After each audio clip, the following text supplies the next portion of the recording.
आगे बढ़ते हैं, एक और खबर बात कर लेते हैं। ये खबर है इंडिया के हवाले से।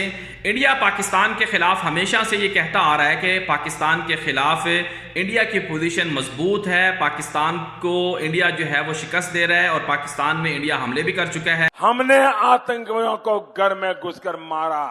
27 फरवरी को बालाकोट जो पाकिस्तान का इलाका है वहां पर इंडियन तैयारों ने जारियत की कोशिश की थी। 27 फरवरी को दुनिया ने देख लिया कि पाकिस्तान ने किस तरह से भारतीय जारियत का मुंह तोड़ जवाब दिया, उनके पायलट को पकड़ लिया, उनके तैयारों को गिरा दिया। अब मोदी जो है उस बालाकोट वाक़े के बाद, 27 फरवरी वाले वाक़े के बाद जो है मजीद उनकी जो हुकूमत है वो एक्सपोज हो रही है। अब मोदी ने खुद एक इंटरव्यू दिया है, उसमें एक मज़ाका खेज जो है बयान दिया है। उन्होंने कहा कि चूंकि उस वक्त बादल थे आसमान पर और बारिश का मौसम बना हुआ था, मौसम ख़राब था, इस वजह से हमने रात के अंधेरे में पाकिस्तान पर हमले की कोशिश की है ताकि पाकिस्तान के रडार के अंदर उनके जहाज़ ना आ सकें। इस वाक़े के बाद इंडिया के अंदर और पूरी दुनिया के अंदर जो है वो मोदी के इस बयान के बाद जो है उस तनकीद की जा रही है कि मोदी ने किस किस्म का मज़ाक़ खेज़ बयान दिया है।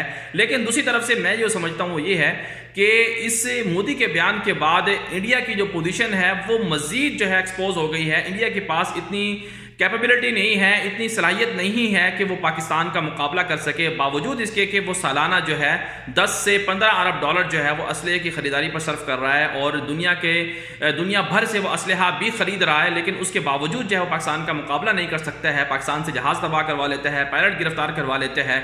अब करना क्या है, इंडिया को समझ जाना चाहिए कि वो लड़ाई में कोई फ़ायदा नहीं है। पाकिस्तान भी लड़ाई नहीं चाहता, अमन अमान से रहना चाहता है।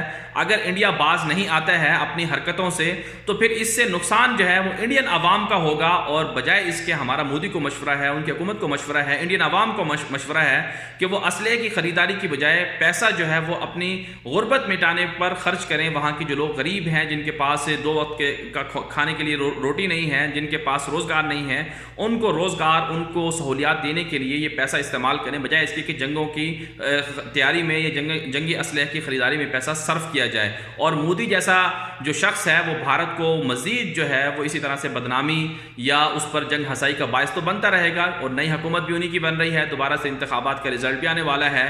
तो अब आने वाला जो दौर है भारत के लिए बहुत ख़तरनाक है और ख़तरा यही है कि भारत जो है मज़ीद टुकड़ों में तकसीम हो जाएगा।